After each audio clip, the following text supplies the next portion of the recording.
Assalamualaikum warahmatullahi wabarakatuh. Para sahabat, tentang pemecatan KJ Imaduddin Utsman. Tentu ini sebuah berita yang sudah viral. Bagi kami pendukung tesis KJ Imaduddin Utsman Al-Bantani, tidak terkejut sedikit. Kami tidak kaget karena ini merupakan konsekuensi dari apa yang dilakukan oleh KJ Imaduddin Utsman, seorang kiai yang sangat berani untuk membongkar kesesatan-kesesatan dari klan Ba'alwi, untuk membongkar pengakuan-pengakuan klan Ba'alwi yang katanya sambung kepada Rasulullah SAW. Jadi menurut kami, terserahlah mau dipecat mau enggak, tidak ada masalah. Mau dipecat ya KJ Imaduddin Utsman tetap bergerak, tidak dipecat juga tetap bergerak. Jadi tidak ada efek bagi KJ Imaduddin Utsman Al-Bantani. Malah pendukung KJ Imaduddin Utsman Al-Bantani dengan adanya pemecatan ini tambah meluas, tambah melebar, tambah banyak, melimpah ruah. Para sahabat santri, ada sebuah pemaparan yang sangat bagus menurut kami tentang sosok KJ Imaduddin Utsman Al-Bantani yang akan disampaikan oleh sahabat kita ini. Kita simak bersama-sama. PBNU resmi memecat Kiai Haji Imaduddin Utsman Al-Bantani dari anggota Lembaga Bahsun Masail Pengurus Besar Nahdlatul Ulama. Kabar ini kami Al-Fakir Tamalim mendapatkan langsung dari Kiai Haji Imaduddin Utsman Al-Bantani. Jadi kabar ini adalah valid. Kiai Haji Imaduddin Utsman Al-Bantani telah memberikan kabar kepada kami bahwa beliau memang dipecat dari anggota Lembaga Bahsul Masail Pengurus Besar Nahdlatul Ulama pada hari ini, yaitu hari Jumat tanggal 18 Oktober tahun 2024 Masehi, atau bertepatan pada tanggal 14 Rabiul Akhir tahun 1446 Hijriah, pukul 16:08 waktu Indonesia Barat. Kami Al-Fakir Tamalim mendapatkan berita langsung dari sahabat kami, yaitu Kiai Haji Imaduddin Utsman Al-Bantani, bahwa beliau resmi dipecat dari anggota Lembaga Bahsul Masail Pengurus Besar Nahdlatul Ulama. Namun kata beliau, suratnya tidak langsung diberikan kepada beliau. Akan tetapi beliau mendapatkan berita tentang pemecatan tersebut dari salah satu wakil ketua pengurus wilayah Nahdlatul Ulama Jawa Tengah. Jadi tatkala beliau memberikan kabar kepada kami meminta mana bukti pemecatan beliau. Tetapi beliau mengatakan, ya kami mendapatkan berita dari salah satu wakil ketua pengurus wilayah Nahdlatul Ulama Jawa Tengah. Itulah yang beliau katakan kepada kami. Nah, pertanyaannya begini. Sebenarnya apa sih kesalahan Kiai Haji Imaduddin Utsman Al-Bantani? Apakah meneliti nasab orang-orang yang mengaku sebagai dzurriyyah Nabi Muhammad SAW itu disebut sebagai suatu kesalahan?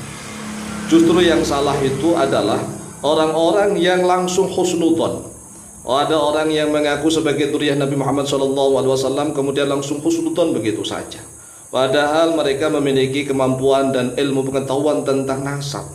Ini enggak dibenarkan, karena tidak boleh bagi siapapun umat Islam menganggap remeh, menganggap hina nasab dzurriyyah Nabi Muhammad SAW. Oleh sebab itulah hukumnya fardu kifayah.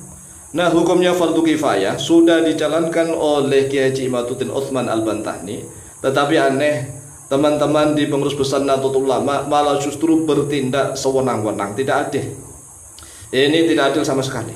Kalau Kiai Haji Imaduddin Utsman Al-Bantani disalahkan gara-gara menulis atau meneliti tentang nasab para habaib Ba'alwi, ini salah besar.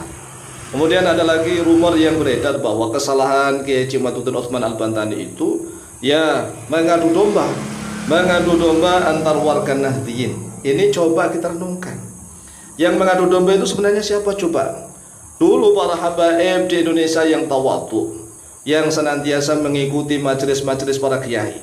Para habaib datang sekedar memimpin sholawat atau rotib atau doa atau zikir, maka suasana harmonis. Tetapi saat ini kan keadaan berubah. Al-hukmu yaduru ma'a illatihi wujudan wa adaman. Saat ini keadaan berubah, para habaib banyak yang arogan di mana-mana. Oleh sebab itulah, suatu hukum itu tidak boleh patok bangkrong begitu, seenaknya sendiri. Pokoknya begini, harus begini, nggak bisa begitu. Sekali lagi, al-hukmu yaduru ma'a illatihi wujudan wa adaman. Hukum itu bisa berputar ma'a illatihi beserta illatnya, sebab-sebabnya, wujudan wa adaman, dalam keadaan ada maupun tidak ada.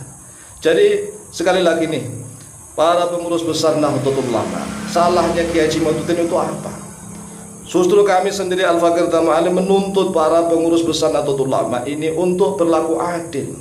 Kan slogannya itu tawasud, tawazun, tasamuh, i'tidal. Lah kok begini namanya tidak tawasud, tidak tawazun, tidak i'tidal, namanya semena-mena.